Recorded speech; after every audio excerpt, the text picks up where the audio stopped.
네, 반갑습니다. 여러분, 이 시간은 별이 탄생되는 과정에 대해서 이야기를 해보려고 합니다. 자, 별이 무엇이냐부터 먼저 정리를 하고 가야 되겠죠.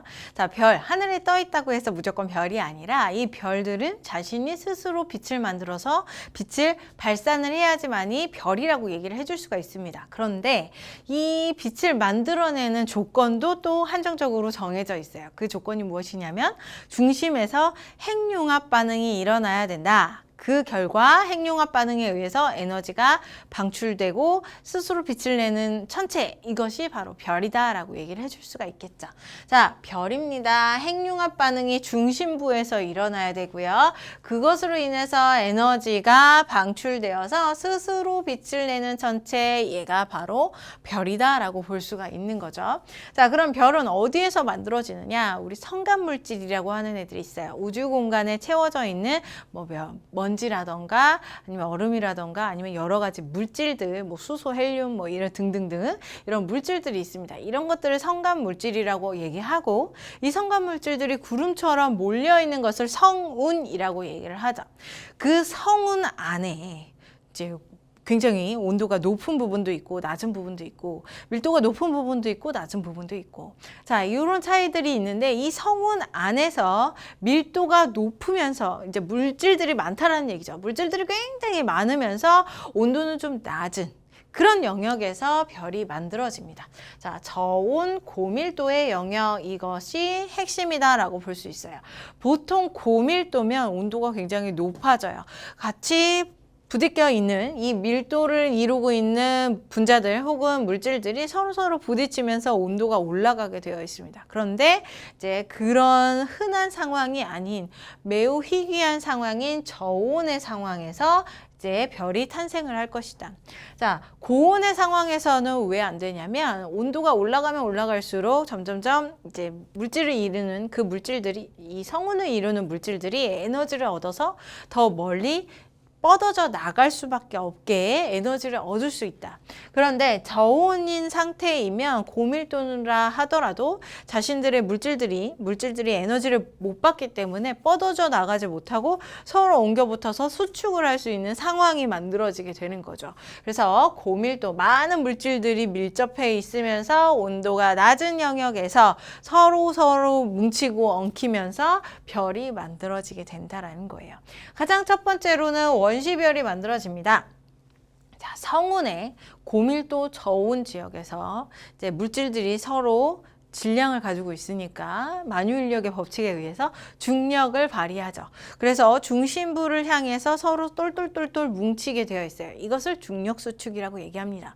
이 중력수축에 의해서 점점점 이 중심부는 온도가 올라가고 밀도도 올라가게 되어 있어요. 자, 점점점 밀집되어 있는 성운 내의 저온 고밀도 영역에서 중력에 의해서 수축을 한다. 그 결과 온도와 압력이 점점점 증가를 한다. 자, 이렇게 온도와 압력이 점점 증가를 하면서 서로 부딪히는 에너지를 방출하는 게 바로 원시별이라고 얘기를 할 수가 있겠죠. 이 원시별도 빛을 내긴 냅니다. 하지만 이제 방법이 핵융합 방법이 아니고, 그 다음에 여기에서 가시광선이 아닌 다른 빛을 내기 때문에, 자, 얘는 아직 별이 아닌 상태, 우리가 정의하는 이 별이 아닌 상태의 첫 번째의 전 단계가 만들어진 거죠. 자, 이런 원시별에서 조금 더 물질들이 중심 방향으로 더 수축을 하게 되어 있어요. 점점점 중력에 의해서 수축을 한다. 그러면 밀도가 증가하고 온도 압력이 점점 더 증가를 하겠죠. 그 결과 표면의 온도가 1000켈빈이 돼요. 1000켈빈이 되면 그 천체가 드디어 빛을 발하기 시작하는데 가시광선을 방출하기 시작을 합니다.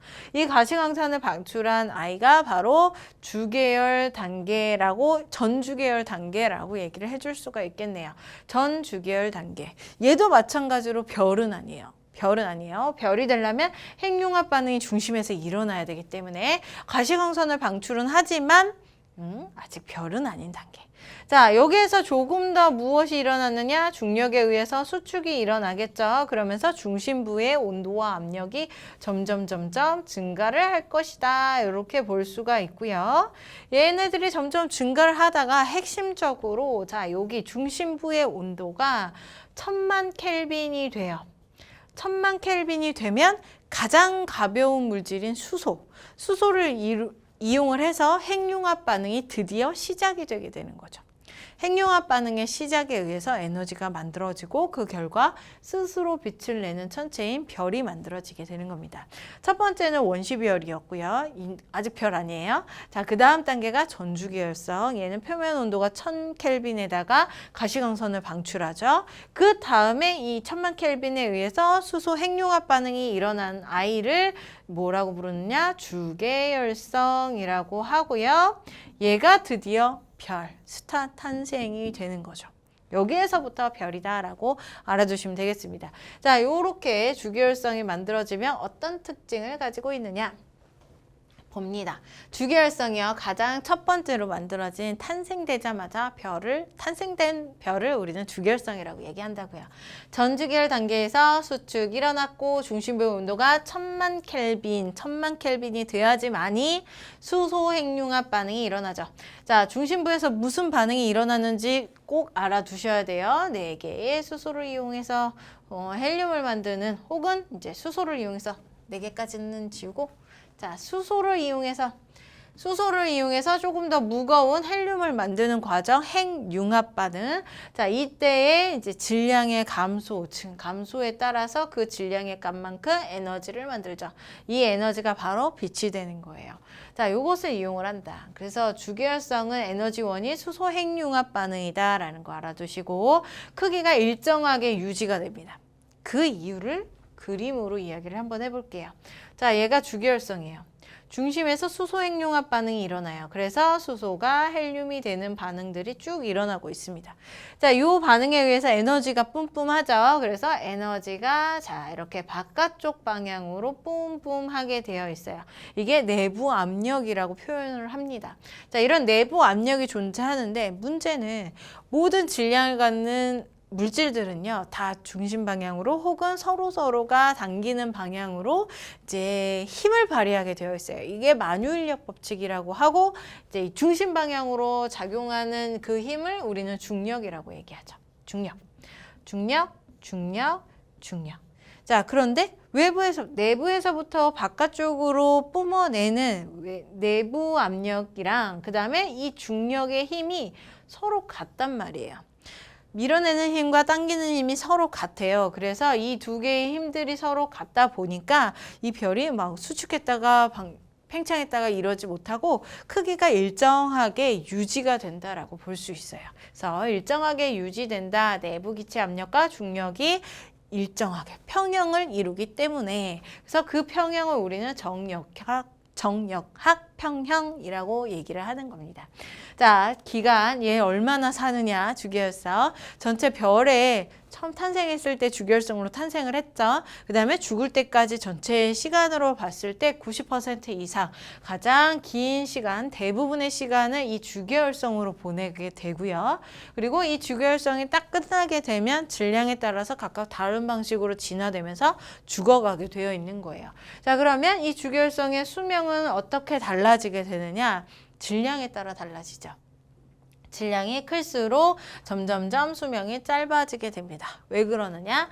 요 중심에서 중력 수축에 의해서 수소 핵융합 반응이 막 온도가 올라가고 핵융합 반응이 일어나게 되는데, 질량이 크게 되면 수축되는 힘이 더 크기 때문에 수소 핵융합 반응이 더 빠르게 일어나요. 그러면 여기에 있던 재료인 수소가 금방 고갈되겠네요.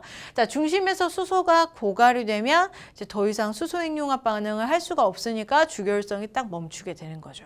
그래서 다음 단계에 헬륨을 이용해서 탄소나 산소를 만드는 헬륨 핵융합 반응, 이게 중심부에서 일어나는 걸 우리는 이제 초거성 혹은 적색거성이라고 얘기를 하는데, 얘네들의 단계로 넘어가게 되는 거예요. 평상시 대부분의 일생을 주계열성으로 보내야지 되는데, 뭐 거의 노년, 완전히 말년을 제외하고는 다 주계열성이어야 돼요. 자, 주계열성으로 가야 되는데 재료가 없어. 그러면 이제 죽는 거죠. 결과적으로 수명은 질량이 클수록 줄어든다. 그 원인은 수소액융합 반응이 빠르게 일어나서 수소가 금방 고갈되기 때문에. 자, 그래서 주기율성을 모두 다 정리를 했습니다. 일단은 중심부에서 수소액융합 반응이 일어난다는 거 하나 알아두시고 크기 일정하고 대부분의 시간이 주기율성이며 그 다음에 수명이 어떻게 달라질 것이냐 이것을 기억하시면 되겠죠. 자, 원시별에서부터 주기율성으로 진화되는 과정을 한번 설명을 해보도록 하겠습니다. 질량이 큰 별은요, 여기 HR도에서부터 이제 수평 방향으로 진화해서 주기율성이 돼요. 여기가 바로 이제 원시별이 되는 거죠. 이런 원시별, 표면 온도가 낮은 원시별이 점점점 수축을 하면서 중심 온도가 1000만 켈빈. 중심이 1000만 켈빈이면 당연히 표면 온도도 더 높겠죠. 점점 온도가 높아져서 주기율성이 딱 이루어진다. 수평 방향으로 이동을 하게 돼 있어요. 그리고 질량이 크면 클수록 원시별이 이렇게 진화될 때의 속도가 더 빠르다라고 볼 수 있죠. 자, 질량이 태양 정도인 별, 태양은 1m 이렇게 표현을 해요. 자, 얘 같은 경우는 이렇게 수직 아래쪽 방향으로 주결성으로 진화를 하게 되어 있습니다. 그래서 위쪽에 있는 질량이 큰 애보다는 조금 속도가 느린 특징을 가지고 있고요. 그 다음에 태양보다 질량이 0.08배 이하, 되게 작다라는 얘기죠. 질량이 너무너무 작아요. 여기에는 안 나와 있네요. 자, 그런 애 같은 경우는 이제 내가 수축을 해가지고 중심부의 온도가 1000만 켈빈이 돼야지만이 주기율성이 될 수가 있는데 문제는 질량이 너무 작아요. 이하 너무 작다. 이렇게 작게 되면은 중심부에 아무리 수축이 일어나도 1000만 켈빈이 되지 못하는 거죠. 도달하지 못하는 거죠. 그래서 주기율성으로 진화되지 못하고 그냥 다시 식어가게 되는 누가 될 거냐면 갈색 외성이 될 것이다 라고 볼 수가 있겠네요. 자, 요 아래쪽에서는 이미 위쪽에서 설명한 바를 설명하고 있습니다. 질량이 클수록 이렇게 수평 방향으로 진화를 할 것이고 속도가 빠르게 진화를 할 것이다. 이런 얘기가 되겠습니다. 자, 주기율성까지 별의 탄생되는 시간까지 이야기를 해봤네요.